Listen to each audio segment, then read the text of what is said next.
ध्रुव चरित्र वर्णन।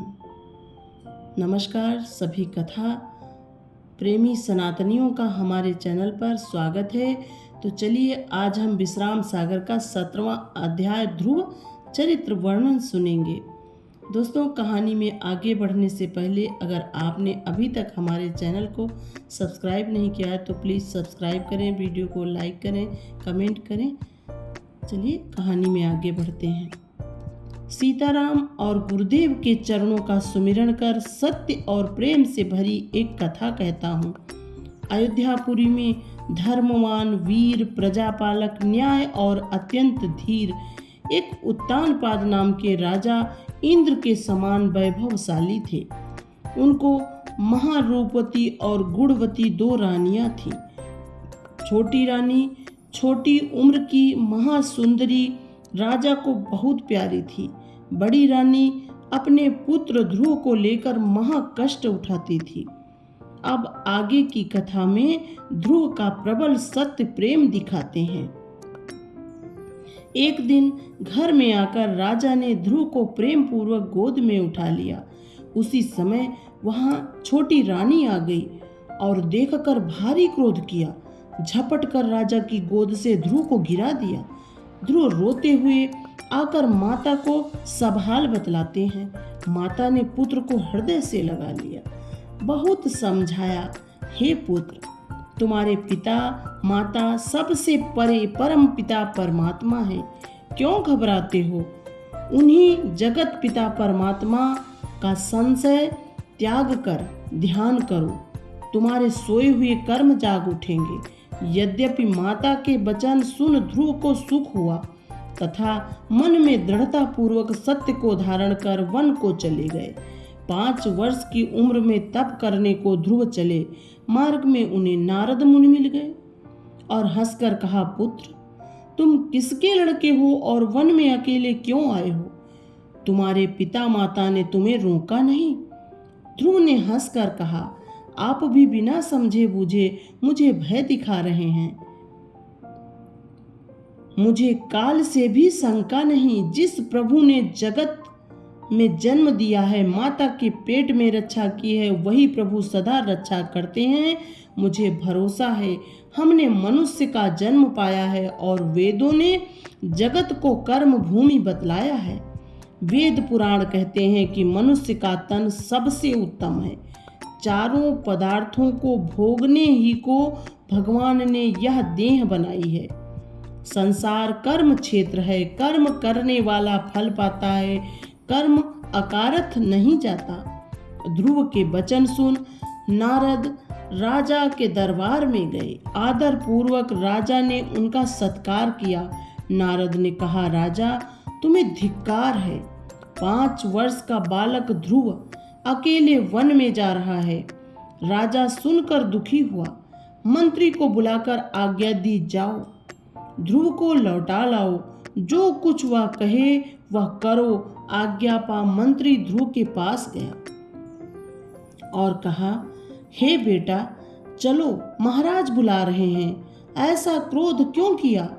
चलो, अब आपका खर्च दोगुना कर देंगे और तुम्हें किसी प्रकार का कष्ट नहीं होगा। ध्रुव ने कहा, अब मैं भगवान का ध्यान करूंगा, घर कदापि नहीं लौटूंगा।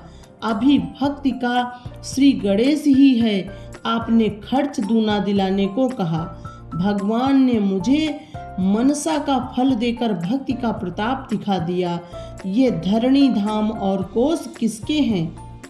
हम वृथा रोष क्यों करेंगे? ईश्वर को परम पिता जानकर हठ पूर्वक उनकी भक्ति करने का विचार कर लिया है। माता ने मेरे ज्ञान चक्षुओं को खोल परम पिता परमात्मा की शरण में भेज दिया। परम पिता परमात्मा मुझे अपनी गोद में लेंगे और अपनी माया का अंत करेंगे। अब तो लगन लगी है, जब ये पूरी होगी तभी मैं घर लौटूंगा। जो कुछ ध्रुव ने कहा मंत्री ने राजा से कह दिया। तब राजा स्वयं ध्रुव के पास गए और कहने लगे, हे पुत्र, वृथा ही इतना क्रोध किया है। भला घर छोड़कर वन में क्यों आए? चलो घर चलो, अब मैं तुम्हें राज देकर वन में तप करूंगा। ध्रुव ने कहा, मुझे रंच मात्र भी दुख नहीं है। अभी तक तो आप एक सेर अन्न ही देते रहे हो। मुझे अपना पुत्र कब जाना है? पिता जानकर ही हम गोद में चढ़े थे, मगर माता ने हमारा अपमान किया। आपने भी न्याय नहीं किया, गोद से उतार दिया। इसी से मेरे मन में दुख हुआ। मैंने जाना मेरे पिता नहीं। तब माता ने मुझे समझाया और परम पिता की शरण में भेजा। जिसके कहीं पर कोई न हो, हरि उसके भी पिता हैं। फिर जिसने ईश का अवलंब लिया, वह तो उसके पिता माता कहाँ। अब मैंने परम पिता के चरणों में मस्तक झुका दिया है। जब तक उनके दर्शन नहीं होते, हृदय की जलन नहीं जाती। आपकी गोद से मुझे माता ने उतार दिया, मगर अब भगवान की गोद से मुझे कौन उतार सकता है? अब तो जब तक दर्शन नहीं होते, तब तक मैं घर नहीं लौटूंगा। राजा और मंत्री ने बहुत समझाया, मगर ध्रुव ने एक न मानी। परम निशंक, मन में रंच मात्र भी शंका नहीं। सारे शरीर में भगवान की भक्ति भरी हुई थी। रास्ते में फिर नारद मिले और पूछा, तुम कौन हो, कहाँ जाते हो, तुम्हारे पिता माता कौन हैं और कहाँ रहते हैं? ध्रुव ने हंसकर उत्तर दिया, मेरे पिता सर्वज्ञ हैं, बिना हाथ पांव के सब काम करते हैं और बिना कान के सब कुछ सुनते हैं, बिना आंख के देखते हैं। वह जगदाधार और अनंत कहे जाते हैं। सत्य पिता तो मेरे यह हैं, पर अलौकिक पिता को बताता हूँ। मेरे पिता राजा उत्तानपाद हैं, जिनके बड़े खजाने हैं। मैं पिता के प्रेम से गोदी में चढ़ गया और प्रसन्नता में कुछ कहना चाहा।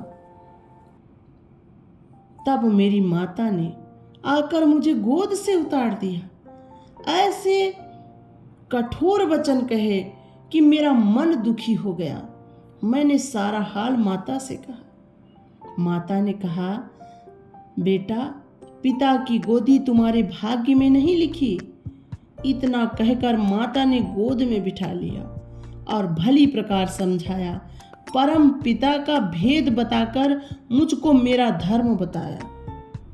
तब मैं प्रसन्न हो वन की ओर चला। राजा ने भी यह खबर पाई। मेरे पास मंत्री को भेजा, जिन्होंने मुझे भली प्रकार समझाया, परंतु मैं तनिक भी विचलित नहीं हुआ। तब पिता स्वयं आए और कहा, हे पुत्र, घर चलकर राज लो। अब ये हमें न चाहिए। लेकिन मैं पिता के समझाने पर भी नहीं माना। सबको छोड़कर, हे प्रभु, मैं वन आया हूँ। अब आपके दर्शन हुए हैं। आप कौन हैं बताइए और मेरी इस धृष्टता को क्षमा कीजिए। ऋषि ने कहा, हमारा नाम नारद है। ये सुन ध्रुव चरणों में लपट गए। ऋषि ने उठाकर गले से लगा लिया। नारद ने कहा, बेटा, घर लौट चलो। मैं राजा को समझाकर गद्दी पर बिठा तुम्हारा ब्याह करा दूंगा। यह जंगल महाभयंकर है। मेरा हृदय उमड़ रहा है। मैं तुम्हें छोड़कर नहीं जाऊंगा। मुनिवर के ऐसे वचन सुन ध्रुव हंसकर बोले, ये बातें ज्ञानियों की नहीं। फिर ऐसा आप क्यों कहते हैं? मेरी रक्षा करने वाला भगवान राम है, जो भक्तों के लिए स्वयं कष्ट सहते हैं। जो पैदा होता है वह मरता है। जीवन मरण साथ साथ है, ये अलग नहीं होते। चाहे कोई कितना भी भागे, पैदा होने वाला अवश्य ही एक दिन मरेगा। तो फिर मौत से डर कैसा? भगवान ने मुझे गर्भवास में 9 महीने खिलाया है। दांत नहीं थे तब दूध पिलाया, माता से सेवा करवाई। वह हरि क्या अब मुझे भूल जाएंगे? दांत हुए हैं तो अन्न न देंगे? माता पिता और सारा परिवार कौन किसका है? माता पिता, पुत्र, स्त्री, सारा कुटुंब जितना है, अंत समय पर कोई काम न देंगे। केवल अपने कर्म साथ जाएंगे। प्रभुता पाकर किसको मत नहीं होता, सभी अनीति करते हैं, प्रभुता और नरक का साथ है, इससे मुझे प्रभुता नहीं चाहिए। प्रभु, मेरे हृदय में हरि भक्ति बढ़ी है, बिना हरि दर्शन वह मिट नहीं सकती। आपके दर्शन पाकर और भी विश्वास हो गया है, मुझे हरि दर्शन अवश्य होगा, मुझे निराशा नहीं होगी। भाई का बैर, विचार और न्याय की विवेचना महा कठिन है। नीति का यही कहना है कि इसे समझ बूझकर करना चाहिए। भोजन, दान और सत्कर्म में कभी देर नहीं करनी चाहिए। नीति का ऐसा वचन है, इससे मेरी विनती सुनिए और मुझे दीक्षा मंत्र दीजिए। मुझे चरणों का सेवक जानकर गुरुदेव मुझे मंत्र दो। नारद ने यह सुनकर विचार किया और तपोबल से भूत और भविष्य को देखा। तब ध्रुव को दीक्षित हृदय में ज्योति का प्रकाश किया, सारा भक्ति भेद बतलाया और परम भक्ति का मार्ग दिखा दिया। सब सूक्ष्म भेद बताकर योग की क्रिया सिखाई। नारद जी तो दीक्षा देकर चले गए और ध्रुव जी मधुबन में आए। 5 वर्ष का अबोध बालक मधुबन में तपस्या करने लगा। एक पैर को पृथ्वी पर रख, दूसरे को उठाकर जंघा पर रख दिया। एक पैर पर खड़ा हो केवल पेड़ के पत्ते खाने लगा। कुछ दिन बाद पत्ते खाना भी छोड़ दिया और केवल जल के सहारे रहने लगे। कुछ दिन बाद जल भी त्याग दिया, केवल वायु खाकर रहने लगे। जब ध्रुव ने वायु खाना भी छोड़ दिया, तब इंद्र का सिंहासन डोला। इंद्र बहुत डरे और माया को बुलाया और कहा कि देवी, आज हमारा काम करो, मुझे तुम पर भरोसा है।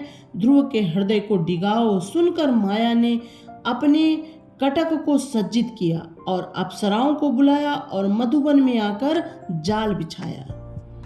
कहीं बसंत की बहार बनाई, कहीं सुंदर फुलवाड़ियां तैयार कर दी। अत्यंत सुंदर सुगंधित वायु, इस पर भी सुंदर नारियों का झुंड पुष्प वाटिका और अमराइयों में भंवरे मड़राने लगे। सुंदर अप्सराएं आकर नाचने लगी। अनेकों प्रकार के कर्तव्य किए, परंतु ध्रुव ने आंखें नहीं खोली। तब माया ने सोचकर ध्रुव की माता का रूप धारण किया।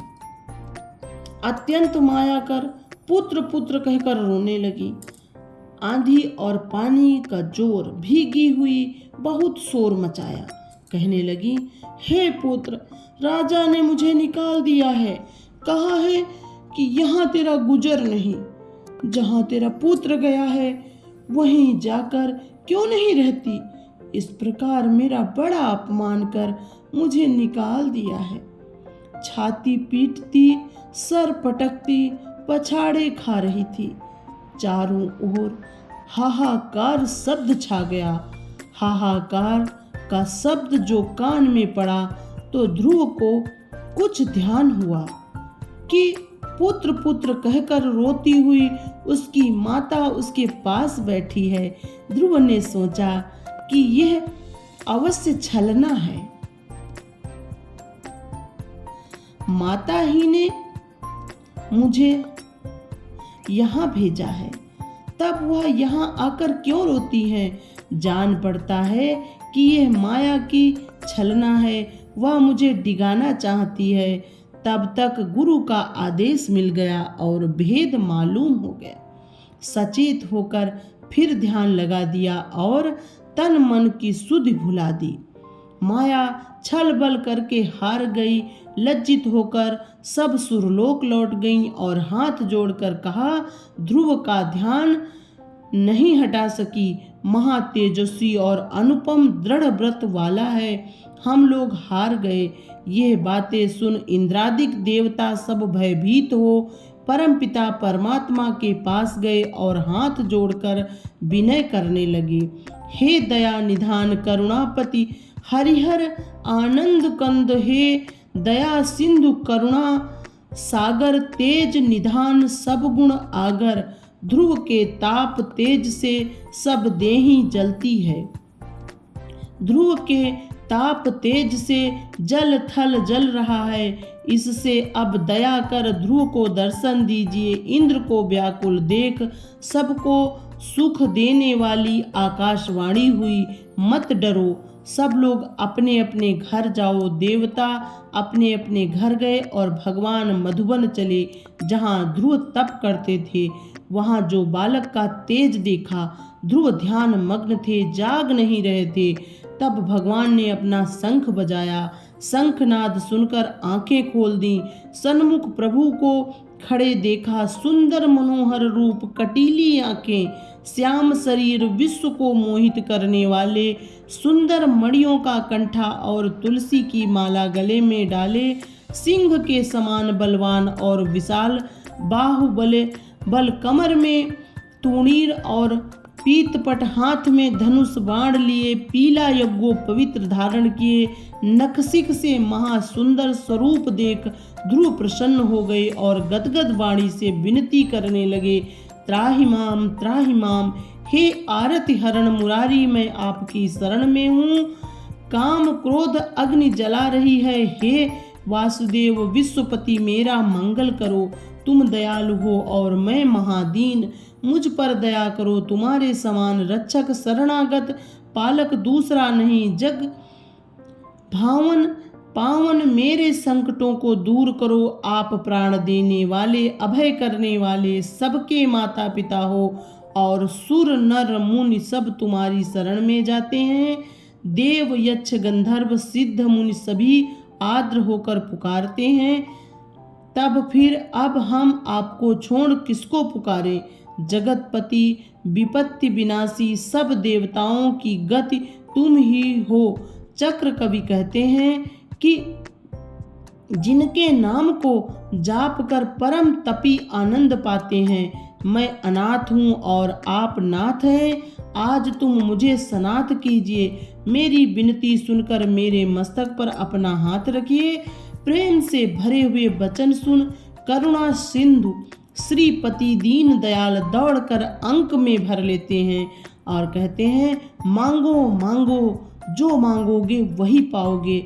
ऐसे वचन सुन ध्रुव हाथ जोड़कर बोले कि प्रभु मेरी विनती सुनिए।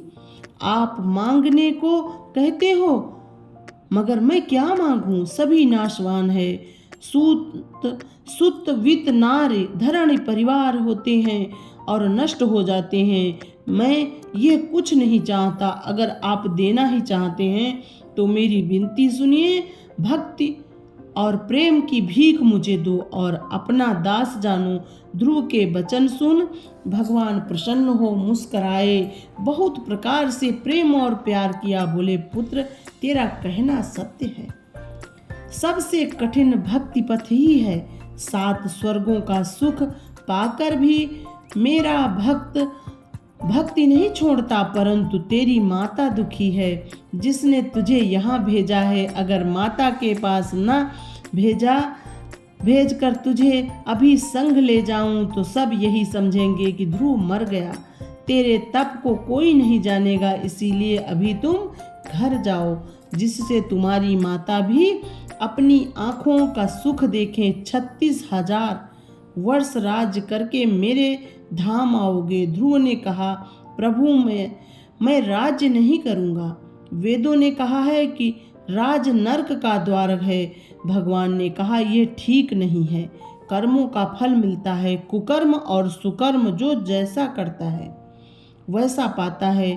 संसार में सुकर्म करने वाला कभी कष्ट नहीं पाता और कुकर्म करने वाला आदम हो नरक में जाता है। अगर राजा नीतिवान हो तो उसको नरक कैसे होगा। ध्रुव ने कहा, प्रभु मैं नीति नहीं जानता, इसी से डरता हूँ। भगवान ने कहा, हम तुम्हें राजनीति का भेद बताते हैं। राजा वही अच्छा कहा जाता है जो चंद्रमा के समान सुख देने वाला हो। सूर्य उसके समान कहाँ, जो सब नक्षत्रों को नष्ट कर आप अकेला रहता है। यह राजा की नीति नहीं है कि अपनी प्रजा को उजाड़ कर आप ही जलता रहे। चक्र कवि कहते हैं कि चंद्रदेव धन्य है जो अपनी प्रजा के साथ बिना राग द्वेष राज करते हैं।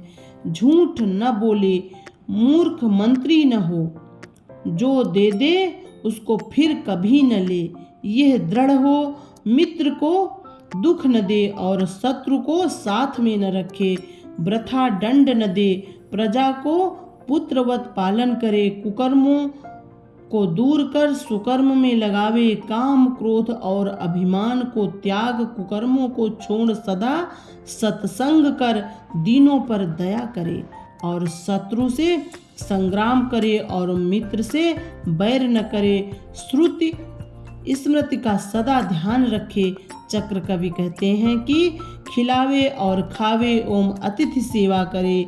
दीन किसानों की दशा को जो राजा नहीं देखता और उसके दुख सुख की परवाह नहीं करता, कर पर कर बढ़ाता है, प्रजा की दरिद्रता नहीं दूर करता। चक्र कवि कहते हैं कि ऐसे राजा की मर्यादा को कौन बचा सकता है। जिस राज्य में प्रजा को दुख हो उसे राज्य का कुछ ठिकाना नहीं। जहाँ पर नारियों का अपमान हो वहाँ कल्याण नहीं। इससे प्रजा को सुखी कर राज्य करो, डरो नहीं। धर्म और नीति का स्वरूप यही है। इतना कहकर भगवान ने माया की और अन्नपूर्णा ने आकर विश्व की सामग्री इकट्ठी कर दी। बड़ी बड़ी सेना प्रकट हो गई और चारों ओर दासी और दास फिरने लगे।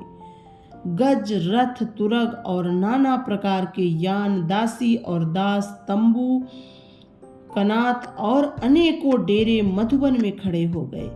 बनिया, बजाज, सुनार और सर्राफों ने बाजार लगा दिया। भगवान ने अगणित राजा रंग पैदा कर दिए। चारण विरद गान कर रहे थे, अप्सराएं घूम रही थीं। भगवान ने हाथी पर चढ़ा ध्रुव को घर भेजा। निशान बजाकर ध्रुव जी चले। मार्ग में अनेकों राजा आकर मिले। ध्रुव का सुंदर रूप देख सब प्रसन्न हुए। वहां का हाल छोड़ अब आगे का हाल कहते हैं। नारद ने राजा के पास जा सब हाल कहा। राजा ने सुनकर आश्चर्य किया। नारद के कहने पर विश्वास नहीं हुआ। राजा ने कहा, जो हठवश वन में चला गया, इस वक्त उसका क्या ठिकाना है कि जीता है या मर गया, आग में जल गया या पानी में डूब गया, या बाघ सिंहों ने खा लिया। वृथा ही मुझे याद दिला दिया। मैं महाअधम हूँ। स्त्री के वश में होकर पुत्र का त्याग किया। सुनीति ने जो यह समाचार सुना तो प्रसन्न हो गई और भगवान का स्मरण करने लगी। फिर सोचा कि नारद की कही बात झूठी नहीं हो सकती। उसी समय दूत ने आकर कहा, तुम्हारा पुत्र सेना साथ ले नगर के पास आ गया है। समाचार सुनते ही राजा प्रसन्न हो गए और अपने भाग्य को धन्य मान रानियों और मंत्रियों के सहित अधिकारियों को ले ध्रुव को लेने चले। ध्रुव पिता को देखते ही पिता पिता कहकर पैरों में लौट गया। कहा कि मैं आपका सेवक हूँ। राजा ने कुमार को प्रेम पूर्वक गोदी में बिठा लिया। नगर के लोग भी यथा योग्य भेंट लेकर आए। ध्रुव सबसे प्रेम पूर्वक मिले। सबका सम्मान कर संचय और दुख दूर किया। ध्रुव के राज्य में प्रजा सुखी हुई। सबसे कुशल मंगल पूछ सबकी मनुहार की और यथा योग्य आसन पर बिठाया। राजा बड़ाई कर हृदय में से लगा लिए और सब सामान मंगा राज तिलक कर दिया। बहुत दिन राज्य कर राज्य पुत्र को दे प्रसन्नता पूर्वक वन की ओर जा मधुबन पहुँचे और फिर भारी तपस्या की, जिससे तीनों लोग कांप उठे। जब कुछ दिन बीत गए, एक दिन एक अत्यंत सुंदर और मनोहर विमान वहां पर आया। उसमें कुछ विष्णु गण थे। उन्होंने कहा, अब सुरपुर चलिए। ध्रुव की आज्ञा पाकर उन्हें विमान में बिठा लिया और जय जयकार कर चल दिए। तब ध्रुव ने गणों से कहा, मेरी माता को भी बिठाओ। तब दूतों ने इशारा कर कहा, देखो वह तुम्हारे विमान के आगे जा रही हैं। माता का सुंदर विमान देख ध्रुव प्रसन्न हो गए। क्षण मात्र में विमान यथा स्थान पहुंच गया। इस प्रकार ध्रुव को परम पुनीत पदवी मिली। चक्र कवि कहते हैं कि आज भी सब नक्षत्र ध्रुव तारा की परिक्रमा करते हैं। ऐसी अनुपम भक्ति को जो नहीं करते उनको बिना सींग पूंछ का पशु जानना चाहिए। चक्र कवि कहते हैं कि गुरु बल से ध्रुव चरित्र को छंदबद्ध कर भगवान पर आस लगा दिया। इति विश्राम सागर सब मत आगर। पंडित सुदर्शन लाल त्रिवेदी वेद शास्त्री द्वारा लिखी गई है ये कहानी। 17वां अध्याय समाप्त। दोस्तों, अगर आपको कहानी अच्छी लगी हो और आपने हमारे चैनल को अभी तक सब्सक्राइब नहीं किया है तो प्लीज़ हमारे चैनल को सब्सक्राइब करें, वीडियो को लाइक करें, कमेंट करें। धन्यवाद।